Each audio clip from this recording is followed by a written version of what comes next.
Hello, peepees. Welcome back to Staying Up. Today, we're going to catch you up a little bit on our trip to Alaska, but mostly talk about how I'm feeling sad, and I'm not sure how to deal with it. So I thought I would work it out in this conversation with Cam and y'all. We're going to work it out on the remix. Sheesh. You know what that reference is to? No.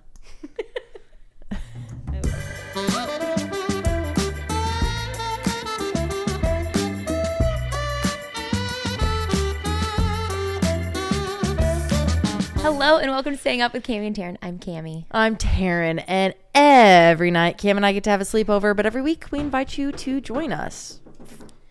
Frank just threw a toy for himself. Sometimes I feel like we need to give the dogs just microphones. I would love that. I never know if you guys can hear it, and we have talked behind the scenes of like not discussing what the dogs are doing so we can just keep it rolling. But then sometimes they're so freaking loud. I'm like, we must address the chaos.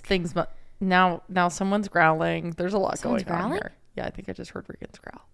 Speaking of, you guys, the other day we're all having a nice cozy evening and we hear growling. Riggy is staring at something. I didn't know We're what you were going to talk about. What the fuck? This just, it all came flashing back to me. We see a massive tail. Massive tail in my head sounds like fuzzy. Well, no. Yeah, no. You know, I didn't see a tail. I saw what I thought was a snake.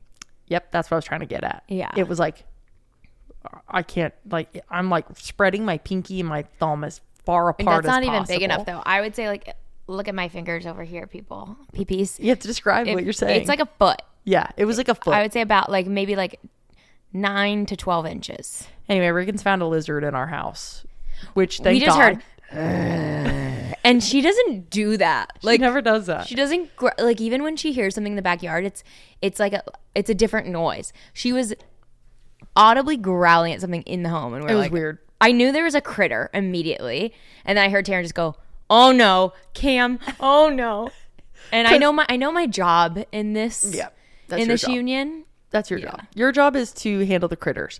However, today It was a lizard. Did we specify? Oh, lizard? it was a big ass lizard. I think we and said it somehow got in here. he was so big. He was so cute. He was very cute. He was hiding behind the records. Slow. We had to like shoo him out of here because he kept getting scared when he was in the box I had for him. I didn't want to pick him up because I just didn't know if he could bite, and I didn't want to scare him and have him let his tail go, because if you don't know, lizards do that, and I didn't want him to lose his little. I literally tail. said I wish Rob from Love Island was here. She did say He that. would have picked it up and been And like, I said, "Hi, you little-" don't need Rob. You got me, baby. Yeah, oh, but wait, you would never direct your gaze to behind Taryn if you're watching on video. As you can see, descending from the stairs like a prom, like a prom moment is. She's ready. Riggins wearing a thunder vest, I think is what it's called. Yeah, it is a thunder vest. Dobermans are very prone to some disease called DCM, and so we took her in today to get her little test done. Her yearly echo and halter. She's all jacked up on medicine right now, like sauntering around our house. I was gonna say sauntering. That is exactly what she's doing. Sauntering. Wow, we must have heard that Sauntering word in like something recently. No, that was just so specific. She was sauntering. Anywho, There was no other way to explain that. we're home from Alaska, y'all. Yeah. Oh, we're also drinking Best Day Brewing Kolsch style non-alcoholic beers. August 1st was day one of no drinking. Yep, We drank never a lot again. in Alaska, and it was amazing. We had so much fun. And like, there weren't many times where I felt like we like overdrank or I didn't feel great. Like, I felt like it was just like a lot all freaking day long, many times. When I noticed we went too far was one of the last nights. Cam and I, every once in a while, will give each other like we're doing this and we're gonna be messy. And I felt like we were doing that from the last 2 nights maybe that we were there. It was like, this is our last chance. I think we knew we were gonna like go hard when we got home in the way of like not being bad. So it was like, let's be bad. That we were like, and it was just all free. I could get as many dirty martinis as I wanted. You guys, when I knew it was too bad was when Cam was given a dirty martini, not in a martini glass, It was but so in weird. a cup. So random. So and random. she just kept drinking it. And I said, I was like, baby, I'm not gonna make him use a different glass. No, that but poor bartender like was not having a good night. I can't express how not appetizing it looked. It looked hot. See, but it wasn't. We were at I'm sea, less it was picky wiggling. about stuff like that, though. Like, that's not a big deal for me. But then you're picky on your cups. We wanted to, what? We wanted to go back to the room to order room I service? wanted to go to the room. You were still gambling. You're just like your mother. You guys are so excited. Anytime the casino's open, if you've ever been on a cruise, you know, like there's certain times they can't have the casino open if you're at a port where it's not legal. Right. So it would like be closed at random times, open around random times. And Taryn and her mom knew the schedule at all times. My brothers were more about it than I was. Can you at least Really? accept that or say that? Don't you feel like Jason was like a freaking monster? He did love it. He freaking loved Everyone was loving it. The Arnolds were loving it. The Arnolds love a gamble. Yeah. But what was I saying? Oh, I wanted to go to bed. I wanted to go to bed, and you're like, oh, just a little longer. And I was like, okay, I'm going to go to the room. It was like free, not free room service, because like obviously the trip was paid for, so it was like included. Yeah. But your parents were treating us to the trip, so it very much felt like there was free room service at all hours. Paid for. Yeah. So I was like, I'm going to go to the room. I'm going to order us snacks. I'll see you when you get back there. So I go up. I like do my skincare. I get all ready for bed. I'm so happy. You got another drink to go up. No, it was still my one that was in the weird cup. I just switched out the cup. Okay. Yeah, I didn't get another one. Gotcha. And I went upstairs, got all ready, and then Taryn came back. The food came, and she had her little. Did you have beer? I had a beer. You had a beer, and I had my dirty martini by the bed. Which good on us. We didn't really drink them. They just sat by the bed. But waking up next to alcohol is like mortifying. Mortifying. But there's no bougier thing to wake up to, in my opinion, than being on a cruise, waking up to like the noise of the elements. Yeah, we would like sleep with the door open, and it was just like mountains and ocean, a martini and a beer. Remnants of like my tuna sandwich and French fries. Bro, she kept getting tuna sandos at night at like 1 a.m. It was crazy. I love a tuna sandwich. It was so fucked up. It's because they didn't have like a grilled cheese on the menu. And well, I couldn't have gotten that either. Yeah. They didn't have a lot on the menu that I could get for room service. No. So once I decided the tuna sandwiches were where it's at. But you guys, this trip was epic. Like once in a lifetime shit. We went for my dad's 60th birthday, and my whole family, so my whole side went. And it was just so special. We'll remember that for the rest of our lives. I don't know how else to say Everyone it. keeps asking how it was, and I'm like, I don't even know how to explain it to you right now because I'm in awe still that it even happened. Yeah. It was like, it was just magical. The whole thing, everything we did, I was just in shock and awe the whole time. I was like, oh, this is real. How is this real? Cam was like a little kid. It was iconic. She was like going outside onto the balcony being like, oh, wow. And she just like transformed into her dad. Like you just like were acting like him. She had these little hiking shoes that he wears, but he wears them all the time, hiking or not. And like his shoes. It was just really special. Did you have a highlight? Like a something? I mean, obviously just in all general, of it, I feel like the trip was made for me because I love nature. I love being by water. I love seeing mountains and trees. Like I love nature, but I don't know that I need to like be sleeping in nature all the time. And I can't say that I wouldn't love that because I've never really properly been camping. You've never been in a tent? You never slept in a tent? I've slept in a tent, but like. Then what do you mean you've never been camping? I like at Bonnaroo. Like I'm at music festivals sleeping in tents. Like never camped? I don't think I have. I can't think of a time I've camped. I don't think I've ever camped. This is feeling like a big moment for us. I've Yeah. never known that. Yeah. I've never You've camped. never been camping. Never been camping. So all those times recently when we've been driving and I've been like, oh, I want to go camping with Kevin. What do you think when I say that? I tell you I've never been camping. No, you haven't. I didn't want to say I've told you this because then you hate when I say that. But I don't think we've talked about this. I don't think you told me that. Okay. Blame it on the sad brain. Yeah. I'm mushy. Well, whatever. Maybe I've never told you this. Anywho, so you don't want to you want to visit nature, but you don't necessarily Let's need be to real. be. Yeah. I love a little bouginess. You're like we the didn't Hey do Arnold it, episode but where- there was a caviar and champagne night. Mm-hmm. What? There's Hey Arnold. No, it's fine. Say it. Nope. Say it. The Hey Arnold episode where Helga's dad they'll go camping, but Helga's dad has like Yeah, oh my the God, I like forgot about big that. RV Yes. thing, whatever. Yeah, that's my you. dream. Like I see. I love nature. I love the outdoors, but I don't love bugs. I like a comfy bed. Yeah. So I don't know. I don't know if I could rough it, but this was an ideal situation that I could like have champagne and then be out in the wilderness. Yep. And like then go for a hike and come back and have caviar. 100%. Again, we didn't do the caviar, But could have. we were there. Could have. My top travel tip is to every night before you go to bed, write down your memories. This is memories from the day.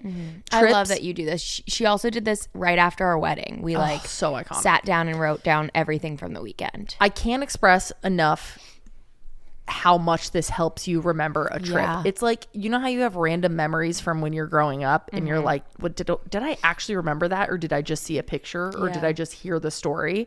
It's like hearing you say something about a memory and like jotting it down and like just crystallizing it helps it stick in your brain so much, where I'm like, I will remember so much more about this trip because we did that.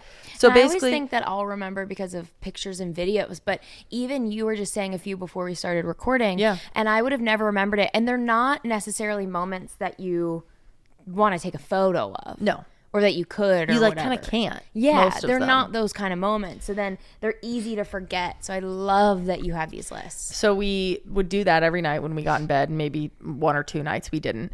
But then one like highlight of my trip was at the very end, we had like a big family dinner. Again, we had a family dinner every night, but I asked everyone, told them about my little memory log, and then asked everybody to share them. And everyone was just going back and forth, sharing like the cutest things, the smallest things, the biggest things. One of my brothers who has 2 kids was like, I'm so glad you all got time with Cody, who is a baby. And he was like, she's only a baby once. Like, how exciting that like we all got to spend time with her. And like, my brother doesn't talk like that. Like, he's never said that to me in my life. It was like something about being asked to like, what things do you want to remember, just like pulls cool shit out. Yeah, instead of being like, what was your favorite excursion? It's like, I loved whale watching. Of course we did. Of course we all loved that. That was epic. But then to be like, what was the funniest thing that Mia said? Our 7-year-old niece. It's like, those are the things that really matter. I think there's a couple things I'd like to speak about. One is mama. Oh, mama. Can you set the scene? This is so fucking pee-pee coded. This is perfect. Yeah, for this y'all group. are going to love this. So we are, shockingly, in the casino. And playing craps. We're playing craps. And I forget who all was playing at the time. I think it was you, your mom. I think Jason wasn't there. I think only Brett was there, her one brother. Full table. Table's full. There's a bunch of people who we don't know. And, you know, we're always asking who the person is, ask their name so you can cheer for them. If you've never played craps, it is a team sport. Team sport. I have so learned fun. one person is rolling for the whole table. It all matters. So it's very community based. No wonder you craps, love it. Girl. I am voyeuristic in this moment. I'm just watching. I'm not playing. Yeah. But I love to be there. I love to be in the atmosphere. I'm in the stands watching. I'm not playing on the field. She's there. So we're going around. One guy's name's Derek. I can't believe I remembered that. Great job. Judy, is that the other lady you guys loved? I forget. I don't know. She wasn't even there for this moment. Anyways, getting everyone's number or everyone's name, everyone's number. We're flirting with them. Damn, Tam, what were you doing while I was playing? While I was busy trying to make sure we could pay our rent. I'm slipping everyone my number. We're getting everyone's name. We're cheering for them. And then finally we get to this one woman and ask what we can call her. She goes, call me mama.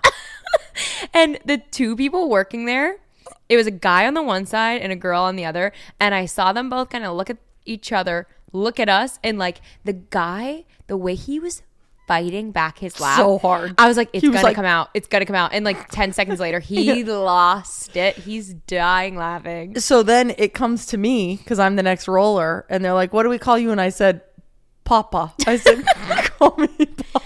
But Mama was rolling for like 10 minutes, and every time the what are they called? The people who are like I don't know, the table. the dealers. The dealers.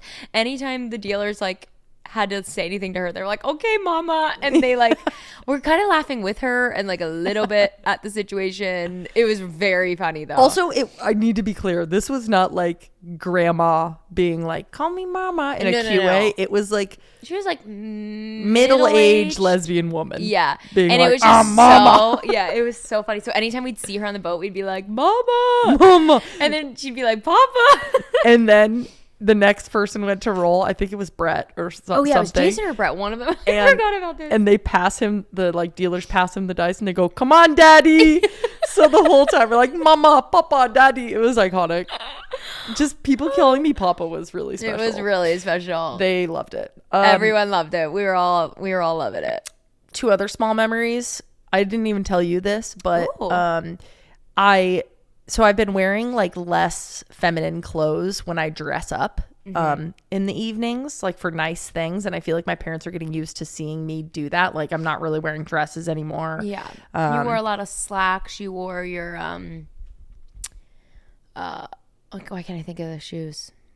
Oh, little floppers. Loafers. Would you call floppers? Little floppers. I've been wearing loafers. Loafers, your slacks. Yeah, I've been wearing like blazer, loafers, slacks, and then like and looking damn good in either it. like a cutie top, not like a blousey top, but like the fitted Aritzia tank. A fitted Aritzia tank thingy, whatever, or like an Abercrombie men's like like sweater knit. shirt knit situation. Yeah.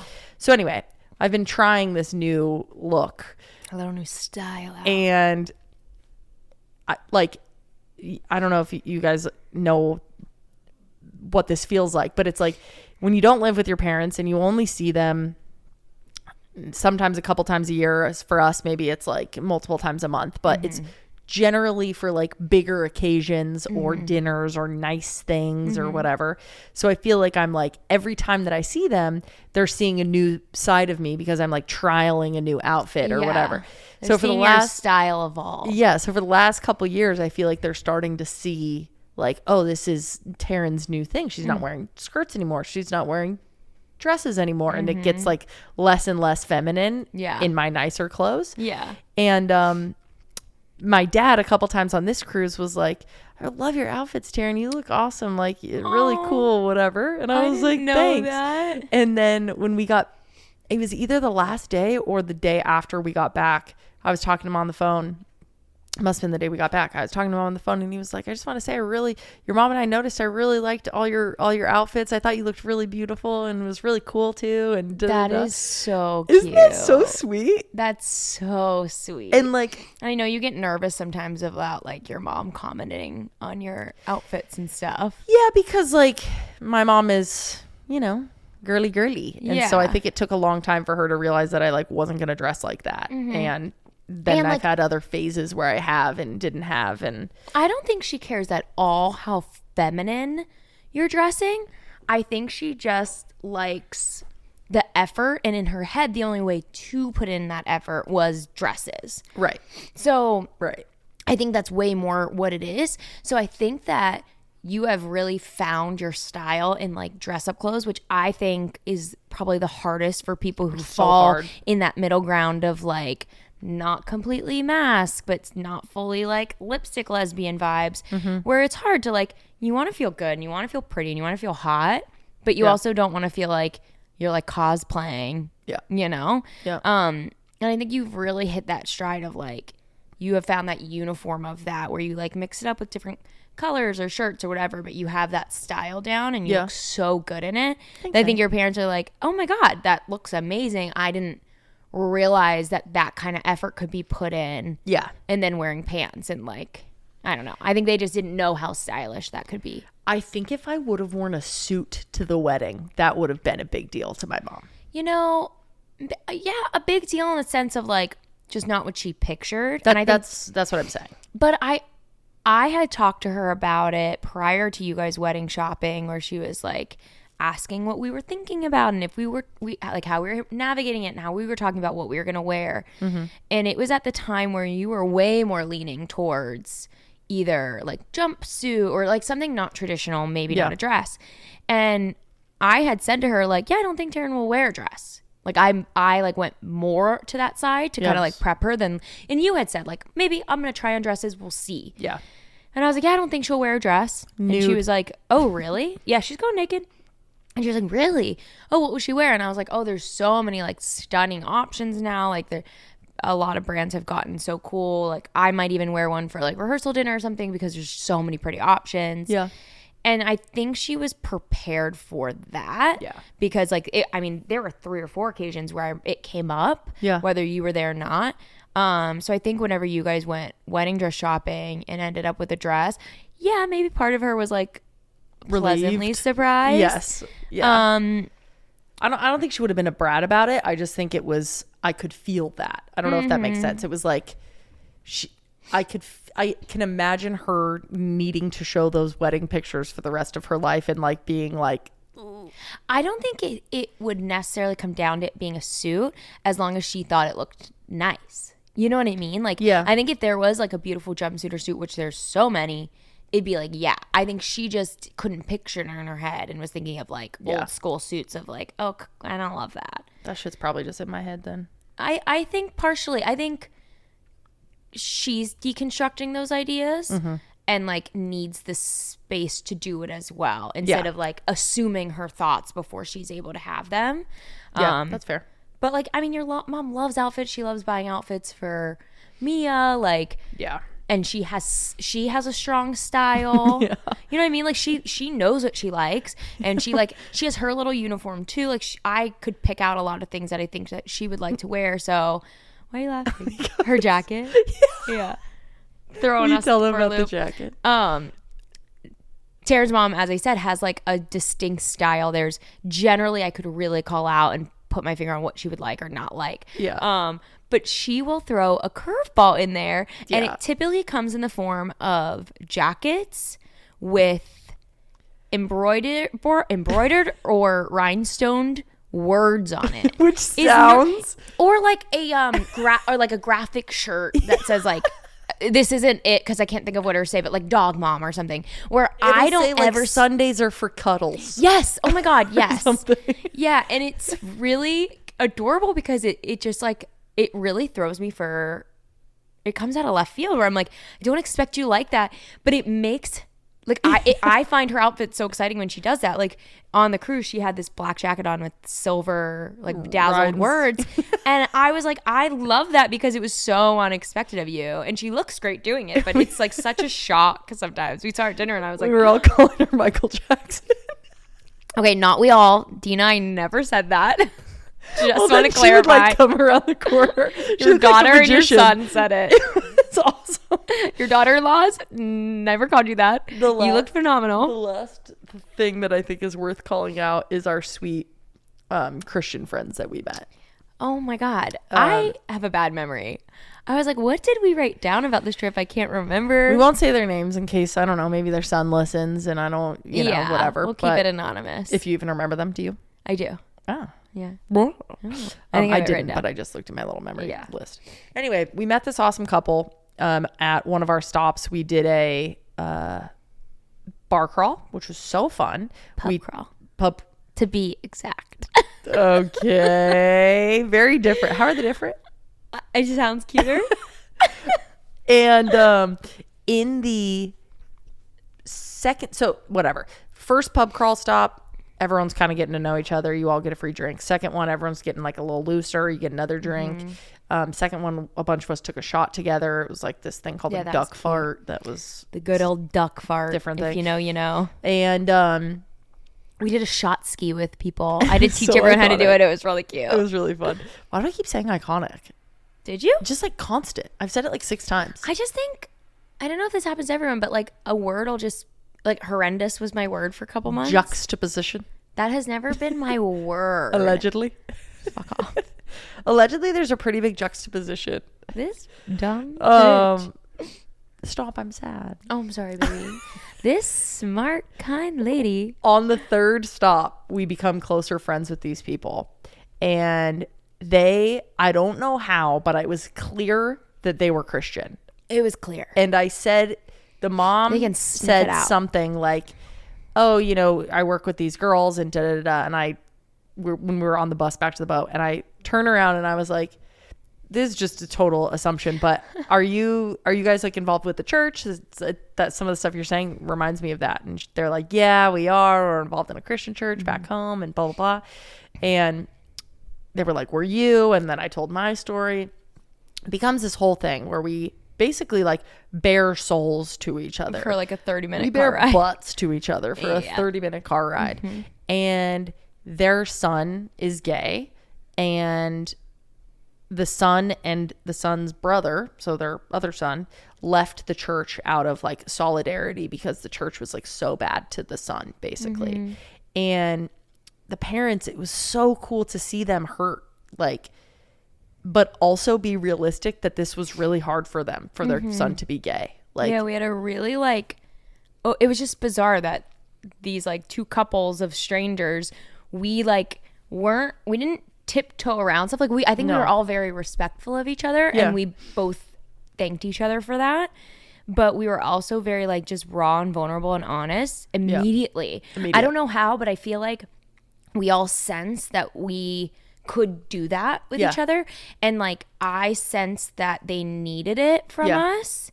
And maybe we needed it. Sure, it was really.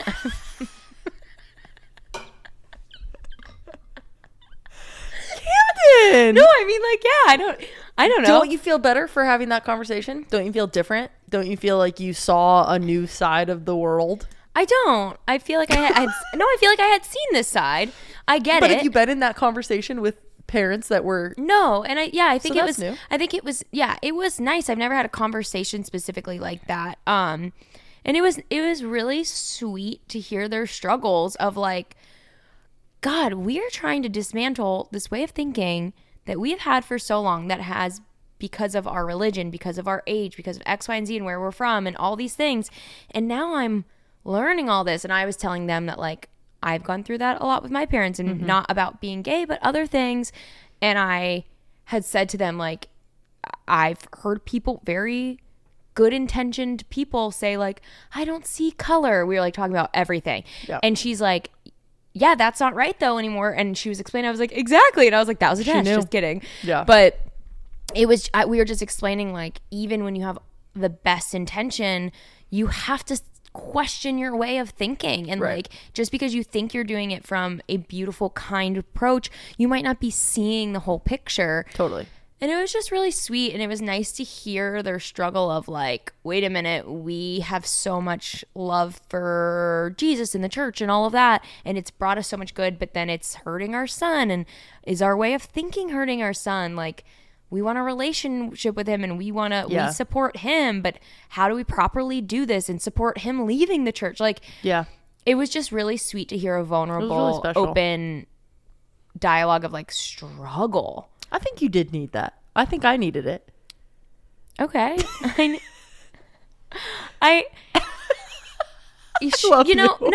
agree, because I even shared this with them. My experience with religion, most of it comes from people who have followed me online sharing their story of how they've been hurt by religion.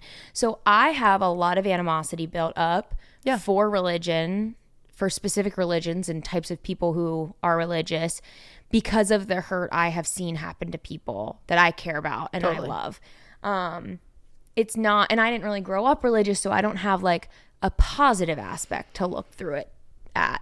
And it is hard when I see a lot of like hate come from religious people. So it was nice to have these genuine good people. Yeah. And see where they're coming from, and hear them, and hear that they want to be good and do good, and have like they truly seem to have the best intentions, and they're just trying to figure it out. And they were so forthcoming of their shortcomings and like what they're still confused on, and how they navigate stuff, and what they don't get, and how to be there for their son. And it was like, I think it was nice really to see somebody who has a very different view from me.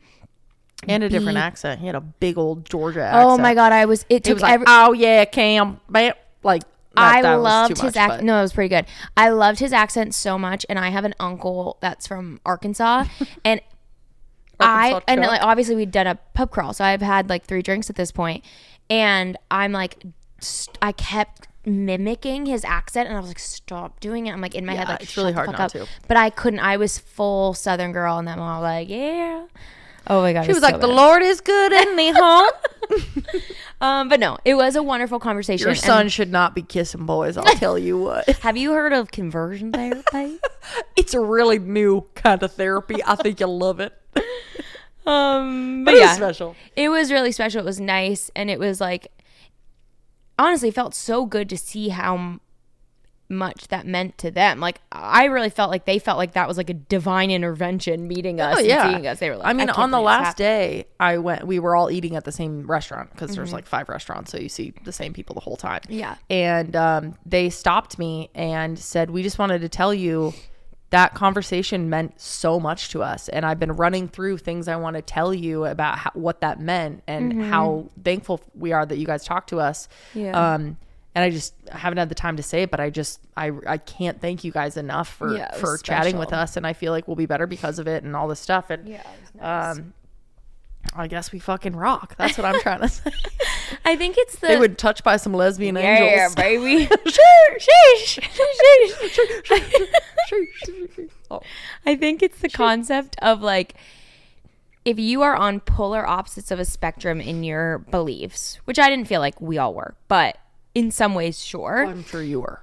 I'm sure I was in some way. I mean, the fact that they believe in Jesus and I don't. Jesus is Lord. Yeah. I think it's a concept of, if you're on opposite ends of the spectrum, you're not going to change each other's mind by just talking about your like each separate pole of the side. You have to meet somewhere a little more towards the center. You both do. Yeah. You have to like, there's like a theory that people can only change within 2 points. Okay. On that scale at a time. How big's the scale?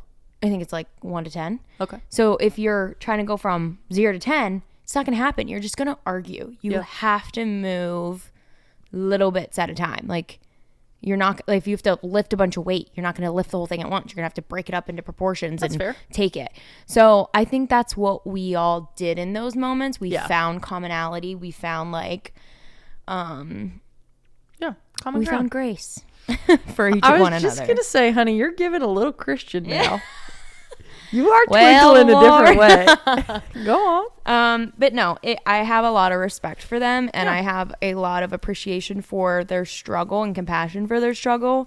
And I have a lot of hope for them and their son's relationship. And I hope that they're like looking back years from now at like their son's wedding or whatever, and they're just like so thrilled that they got there. And maybe we'll be invited to the wedding. Oh my god, shut the fuck up. Imagine. Stupid. Anything else you want to chat about before we hop into how sad I am? All I want to say is that should we bring the American flag back? I'm feeling so patriotic. Camden, this was not in our notes. I know. It's in my notes because are you okay? Okay, so I saw TikTok that was like a group of 3 white women decked out in American flag stuff. Yeah. And it was like one of those, interviews go to different rallies and stuff. Yes. It was one of those. And they're like, who do you like better? Trump or Harris? And it was like, of course they're going to say Trump. Yeah, they're Trumpers. Harris, all of them. And all the comments are like, I was not expecting that. Like, everyone's like, oh, I guess I need to check my own biases. Like, holy shit. And I remember. What kind of rally was it at? I don't know. It was just like this quick little Harris rally. I didn't know. Where are the Harris rallies happening? I'd like to go. The one in Philadelphia just happened. We were just watching it. Is there one here? I doubt that she's gonna waste time in California. I wouldn't go anyway. I'm too scared to be. She's not wasting time in California. Fair. Okay. But she has like 10 this week, and Trump only has 1, and they're like, "Is he tired?" But we both grew up in the time where randomly one year in like 2010, American flag stuff was like in style. Like, it was just, oh my god, I had like Toms that were American flag. I had like tanks. I had everything. Brady Melville was selling American flags like nobody business. I worked at Nordstrom, and like the whole junior department was like American flag. We thought it was cool and cute. It was a vibe. I had them hanging on my wall. Yeah, we loved it. Yeah, but now it has become synonymous with like Trump hate, violence, conservative, icky, spooky. Scary. But I'm like, at the Olympics, all of the U.S. gold medals, women. Yep. Pride, baby. I'm so proud of this country right 100%. now. I'm like, if Harris and Walls win, Oh, done. should we Done. get matching full body American outfits if they win Oh my God, yeah. and walk around our street? I just think we should bring it back. I'm down. I think that Democrats and liberals should reclaim the American flag. We should like make it cute again. What would our first step be in making it cute? Like As the a Tommy spokesperson Hill, for this a Tommy Hilfiger hat. Just like a small American flag on the Yeah, hat. yeah. Let's start small. It's got to be like a you gotta- blue hat with like a little like Ralph Lauren emblem. and maybe there's no color. Maybe the hat is blue, but the stitch of the flag is white. Sure. Like you had that Ralph Lauren hat that I loved that you like got rid of without asking me, and I still think about it to this day. Which and one? it was blue with I think a little red. It was black, and it was You're a colorblind, red, so I don't the know. red Ralph I'm Lauren. pretty sure it was a dark blue. But I think we bring it back, and I think we should start slow with a like cute little subtle hat. I think it'll be tasteful. I have an idea. Hear me out. What? What if instead of saying American flag, it's like we want to be more coy about it, right? Let's Okay. take a letter out. American fag. I'm just an American fag. I'm an American. What about? Sure. I love that. American fag should be a brand. I'm in. Yeah. What should I'm we make? behind that. What should we make? American fag. Who would wear an American fag memorabilia? Should we make red, white, and blue merch that just says American fag? American Only- fags for Harris. Only if Harris and Waltz win. Yes. I'm not wearing American fag around No. if Trump wins because I don't want to be wearing American around. Yeah. That's so I crazy. just It's so fear. fucked up. I just fear that the conservatives will take it and make it derogatory. Yeah. So we got to like really claim it. How could they? We're 'Cause already it's an F doing slur. it. But we're already doing it. That's true. Like it's like what? Yeah. Whatever. Okay, are you ready? Oh yeah. I guess we're gonna jump into my little sad baby, but I just want to keep her laughing and happy. No, we can have fun with this conversation, and I would really like to. Okay. PPs, I yesterday was driving to the dentist and just was like alone in my thoughts for the first time in a long time. I feel like it's been a lot's happening in our house, the trip, everything, the baby shit. Like so many things are happening. The baby shit. The fucking baby shit. And yesterday I'm driving and I'm just quiet. I don't have anything playing, whatever. And I just kept asking myself, am I happy right now? Like, I don't feel very happy, but I don't feel depressed. And I posted about this on my Instagram, so this might sound similar, but I don't think that I'm depressed. I know I'm not depressed. I know what that feels like. Yeah. I know that feels like hopelessness, spooky, Empty, and like really nothing. I don't feel nothing. I feel lower than my baseline happiness. I feel more stressed than normal. I feel just off. I feel off, I guess would be the perfect way to put it. And I really hate feeling that feeling. And I just thought today I would just like to talk it out with Cam. And I texted her, told her how I felt.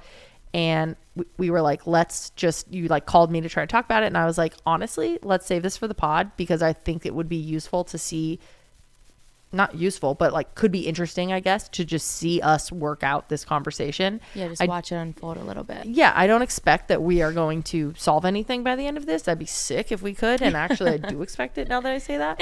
But like, I do just want to dump.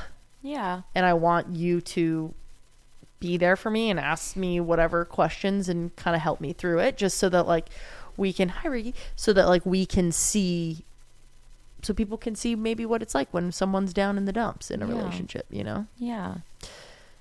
I love you. I love you too. You seem mildly better today. I noticed that you seem a little better once you like release the feeling a little and like put some words to it. Yeah, always. I noticed you have a pattern when you feel down that there's like one too many overwhelming things going on. Yes, always. And potentially like a super fun thing that's over. Yep. Calm down. and then there's a few days of like funk, and you'll be like, I'm feeling off. I don't know why. And then finally a day of like, yeah, I feel down. Yeah. And then a little bit of a release is the pattern that I've kind of noticed. Yeah, that's a great distillation. I haven't thought about that, but I agree. I think it's normal for me to feel a little weird after a vacation, especially something that's like big, and even bigger when it's like, this was my whole family together. When are we going to get to do this again? Like, all of Sunday that. scaries times 10 billion. But normally I come home and things feel like they're buzzing a little bit more than this. And I'm just feeling like nothing. This is what I get for wanting to do this on a podcast. I fully understand that my problems are so nothing compared to the bigger problems. That's not what this is about right now. I know. I'm just saying there's a lot of other shit going on. I just want to preface that, like, I'm not here to just like, well, yeah, I am here to sit here and complain, but I'm not saying that my complaints are like paramount to literally anything else going on in the world, because there's so much more things. At the end of the day, you don't sit there with your partner when you need to like vent and bitch and share what you need to feel lifted up. You don't go, oh, I know other people have it harder. So you are just going to see how Taryn and I would discuss this on our own. Yeah. And yes, we're putting it out there for the world, but of course there are bigger things going on. But when it's just your own life, it is the biggest thing going on for you right in this moment. Yeah.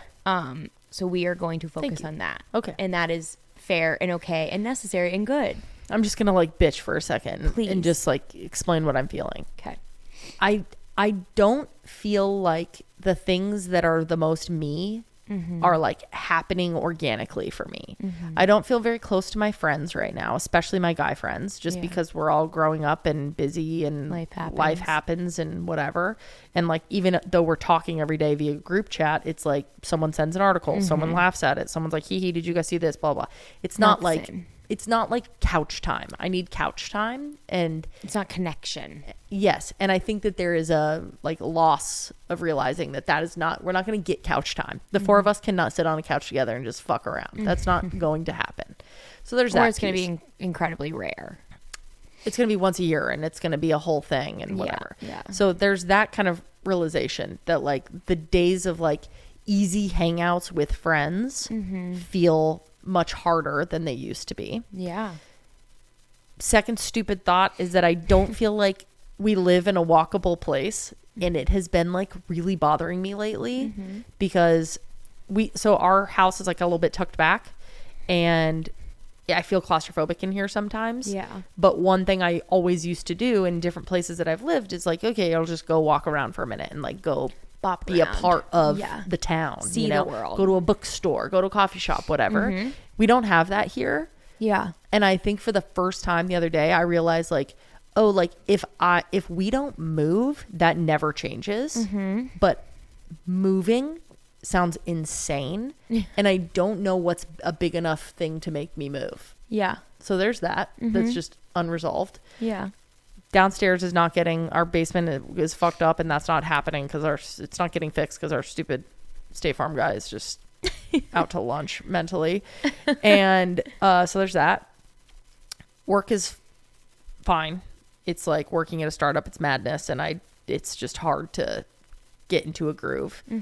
But I don't have the community at work like I've had elsewhere, which is really tough. Like I don't have like the friends that like you sit on a Zoom and just like freaking geek out with. I don't have that right now. Like you wouldn't cry if you lose these people like you did at your last job. It like hurt. That hurt. Yeah. Yeah. And that'll come with time, I think. But just right now, I don't have it. And then in my body, I don't feel good about my body. I don't feel good about how I look or how I'm like presenting myself lately. I don't feel athletic, which is such a big part of me. And the last thing is that I feel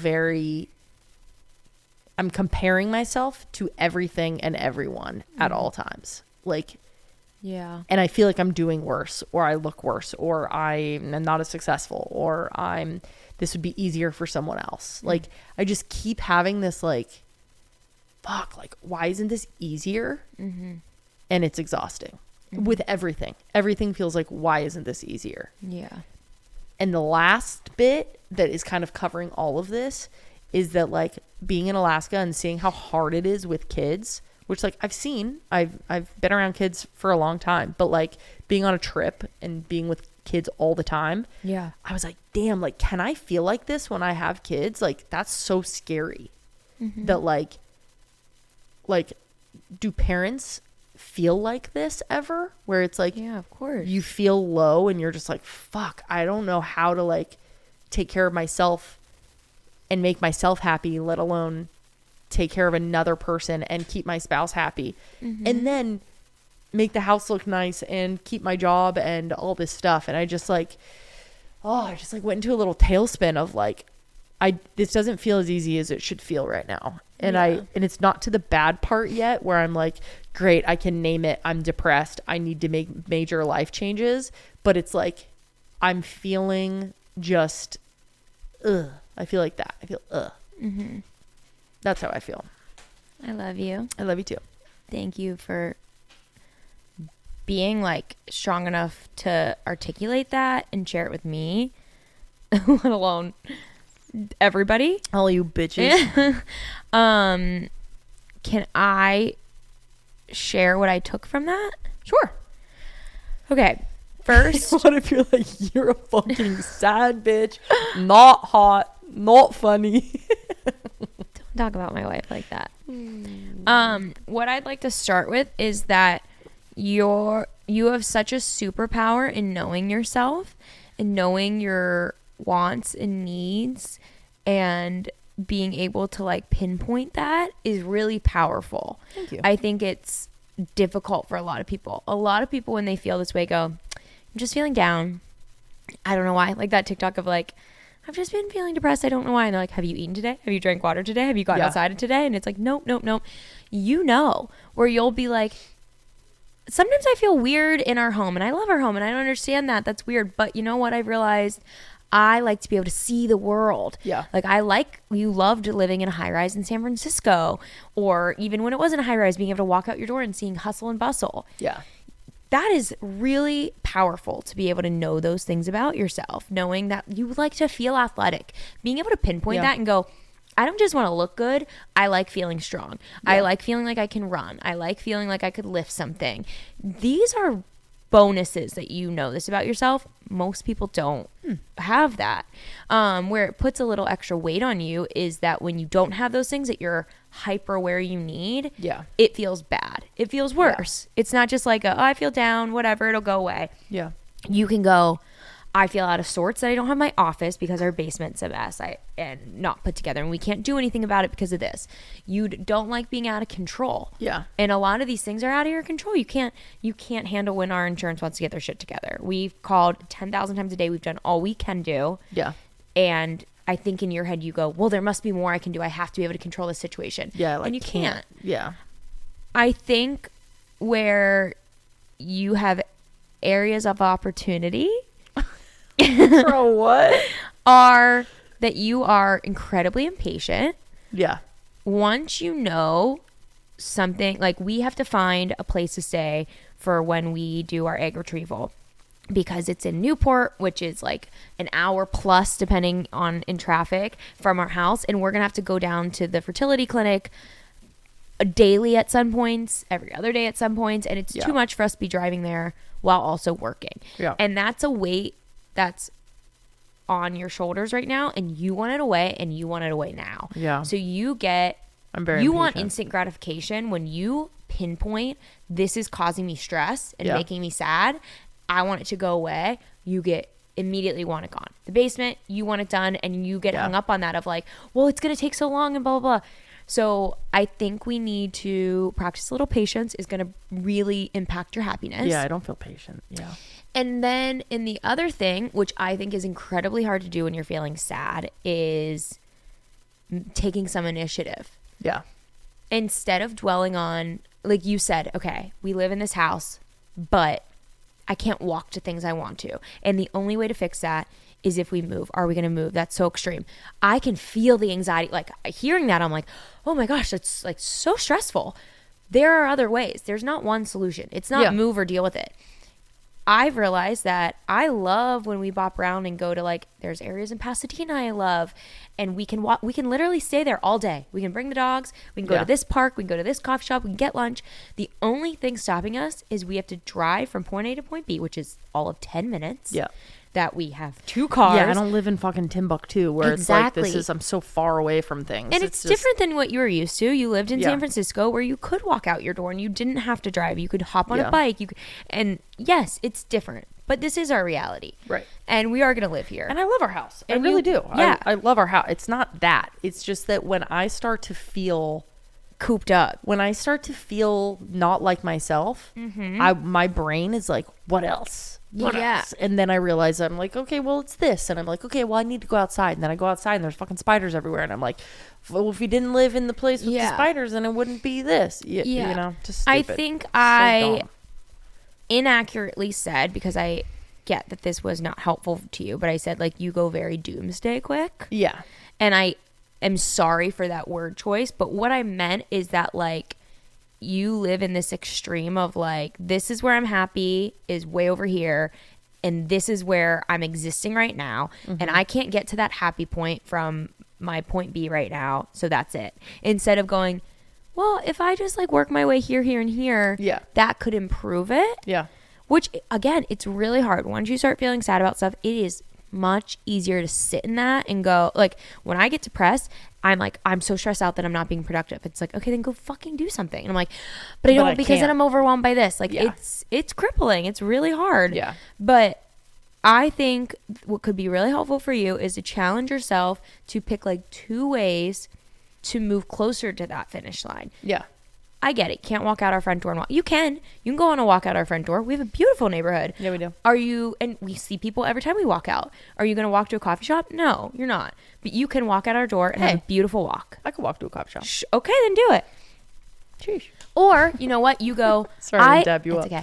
I love this area of LA, but I'm not going to walk 5 miles on a freeway to get there, which I wouldn't want you to. So I'm going to get in my car and drive 2 minutes and park over there. Yeah. And then I'm going to spend my day out there. Like, I was proud of you today. You went and worked from the coffee shop, and I think that made you really happy. That did help. Schedule a day and go, I feel icky on Mondays when the week's starting. Or, you know what? I hit a midweek slump on Wednesdays. Those are my days out.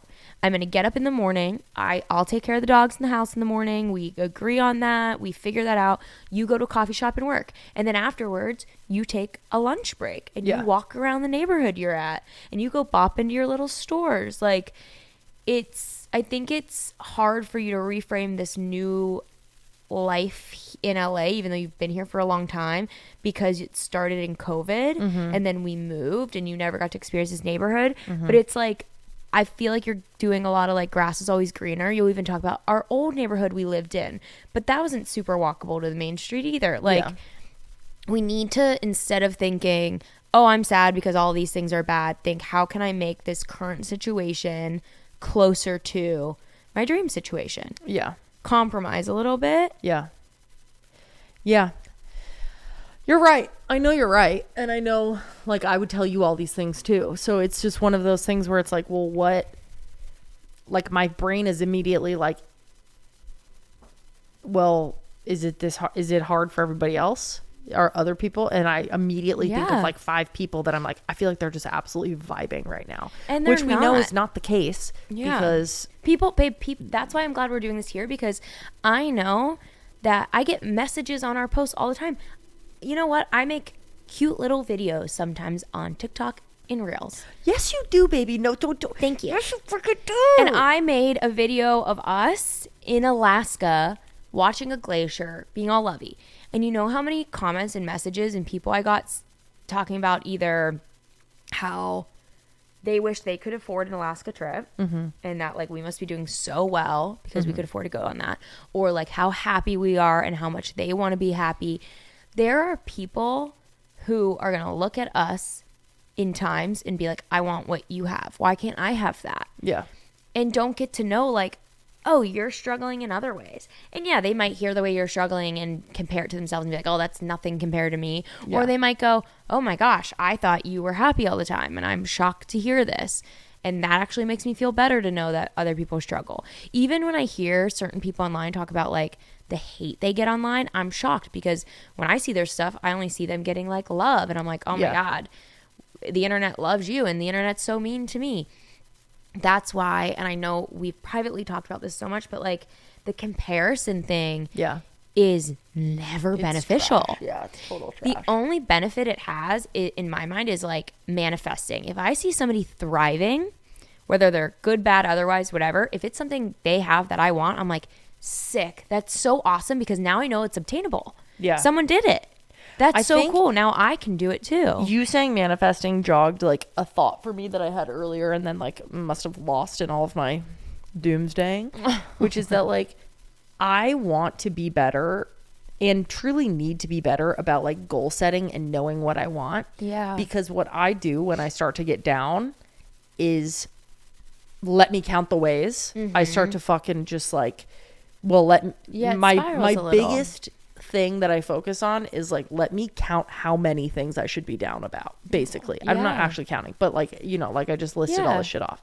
And instead, and nothing puts me to, well, what do I do now? Yeah, there's no change in that. But even bigger is like, what do I even want? Like, I was thinking about this the other day. I was like, well, what do I want out of my career? What do I want out of my place where I live? Yeah, how can you be in a happy, fulfilling life if you don't know the goal? Yeah. Like you can't run a race that you're like, wait, where even is the end goal? Like, where am I going to? You're running circles the wrong way. And I just think for the last 6 months, life has been really fast. Well, the last couple of years of our lives, it's been very fast. Yeah. And my goals have presented themselves out of just normal rolling. This is what should happen. This is what's next. This is what's next. Okay, great. Nothing is too crazy. No big drama in my life. Things are just humming. That's lovely. And I think that's probably what most of life is and probably should be.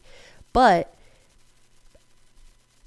for the other day, I guess I'm realizing like I don't know what I want and I don't know how to judge if I'm getting there or I'm not.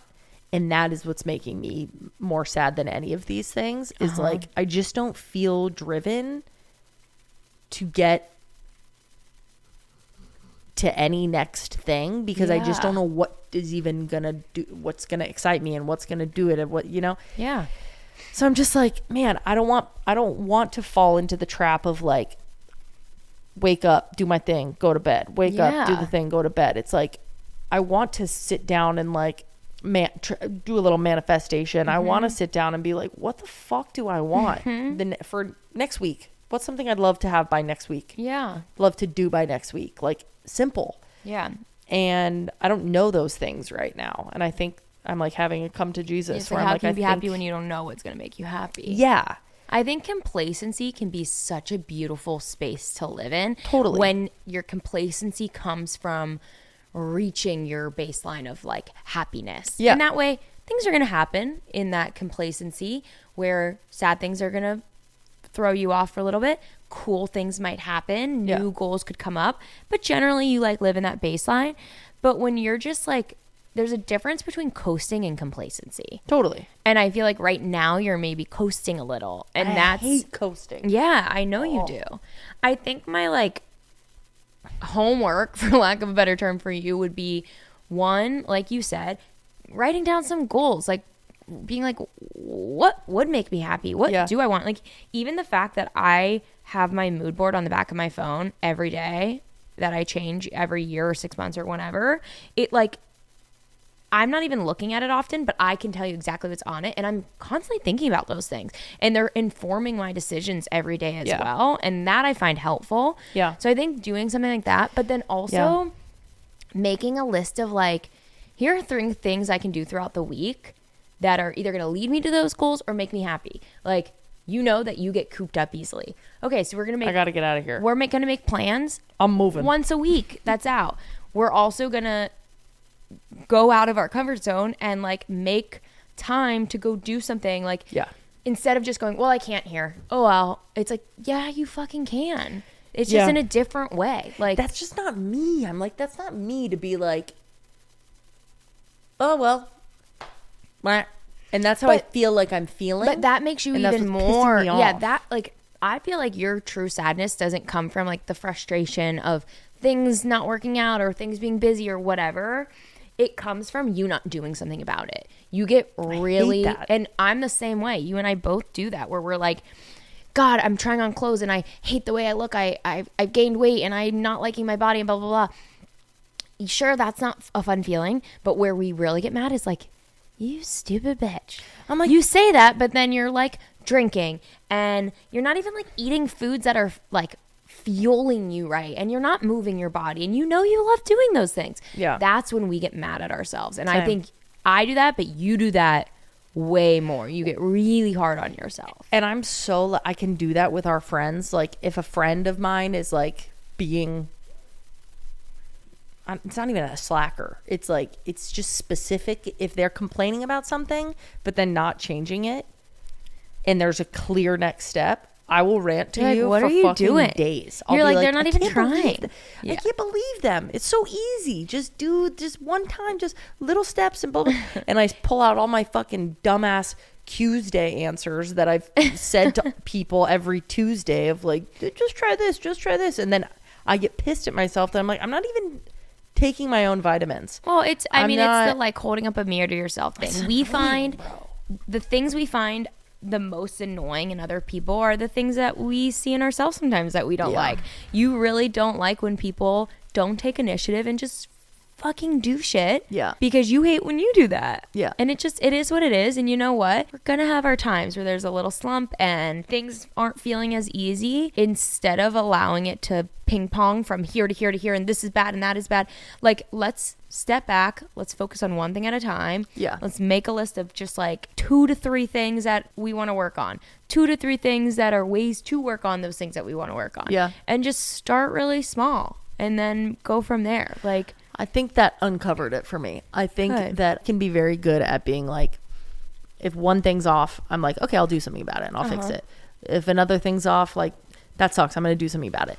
But when multiple things go off at once, I like get a little overwhelmed. I get so overwhelmed that like it's not even that I stop, it's that I can't think about anything else. It's like like even us trying to figure out like no, you know what? It's not that I stop. It's that I over fucking fixate on trying to fix everything that can't be fixed because some things just take time. And I don't know how to slow myself down and be like, you know what, Tara? Like maybe this one's not going to get fixed. Let's look at the other thing. What can we do here? Okay. Yeah. I'm like, I just like hold on way too fucking tight. Maybe you need to get it out of your brain too. Like, yeah, I need to start I feel that way in like day-to-day checklists where I'll get so overwhelmed by what I need to do that I can't do any of it. Totally. But then as soon as I write down, here's a list of things that I have to do today or this week or whatever, and I allot them times, suddenly I'm like, that's doable. Yeah. And if it's not doable, then I go, okay, this literally isn't doable. I need to rework this schedule. This is not going to work. But then if I leave it in my brain, I'm like, oh, and I'm so overwhelmed. Same. Maybe you need to do that with not tasks, but like when you're feeling sad and overwhelmed by stuff, write it down. Like write down basement and go, okay, what can I do right now? The things that we're worried about basement is affording it and talking to insurance. Then do a little side note of like, okay, what can I do about insurance? Yeah. Call this. Have you done it? Check. Then, okay, I did it. Let it go. I think I need to get over, and this like spars into my health anxiety too. It's like, I'll just like keep checking something and I'll just be like, well, how was I not sure that I need to make sure I checked this and this and this. And like, I'm so, when I spiral, I fucking spiral. Well, and right now I'm realizing that like I am full spiral and I need to like get my shit together. Yeah. And then that stresses me out even more because I'm like, well, now I got to do it. I think your I'm falling apart. Anxiety is shows in OCD. Yeah, totally. And I think sometimes you put all of your thoughts of like dealing with your mental health is your health anxiety. Yeah. But let's be honest, if you have OCD, it's going to trickle into other things typically. Of course. So when you're feeling down and sad about stuff, that might trigger your OCD a bit. Yeah. And then you're doing your checks. And yeah, maybe you're not checking your heart rate every 2 seconds, but you're checking Reagan's. I'm checking Reagan's heart rate. I am opening up Verbo every 20 minutes. You're calling the insurance guy every 5 seconds. Yeah, I think. Yeah. And then I noticed that, to bring it into our relationship as well, then you'll get on me about me not checking as much as you are. You know what I mean? Like, you'll think I was quietly searching Airbnbs for us. I've searched at least an hour every day for the past week. I've like looked up stuff. I've talked to people. I've reached out to people, and I don't always share all of that with you, or I'm not as vocal about it. And I'm more patient with those things. And I'm way more, that's my one area where I can be like, everything's going to work out. Like, that is the one area I have good in that, where then I feel like you get overwhelmed by it, that you're like, wait, you're not doing enough now either. You know what I mean? Yeah, I do. I think what I know that is best for me is I need to talk about things, and that's what I did to you the other day. Did this feel better right now? Yeah, like saying it, I'm like, okay, none of this is actually that big. It kind of makes you feel silly sometimes whenever you listen out. You're 100%. Like, wait, it's not that bad. There's that. Saying it, writing it out, whatever, is amazing. And I know I need to do that, so I need to do that. Yeah. And then I need to come up with some achievable goals in the next little while, things that like are in my control, and that like it can't be like finish basement. It's like, that's not on me. I actually can't do more. It should be like go to the park once a week. I can do that. Like those are things I can handle. So I need some goals. I need some manifestations. What do I want for this next little couple weeks to kind of get me out of this funk? Totally. And then this is so out of left field, but I need to get out of bed when I wake up. Yeah. That's massive for me, and I need to do that, and that'll help tenfold. Yeah, do the things that you know make you feel good. Just as Nike would say, just do it. That's so true. I love that. It should be a slogan. But yeah, thank you for talking to me. I think I just, of course, baby, am like, I hate feeling sad, and I get so paranoid about feeling down.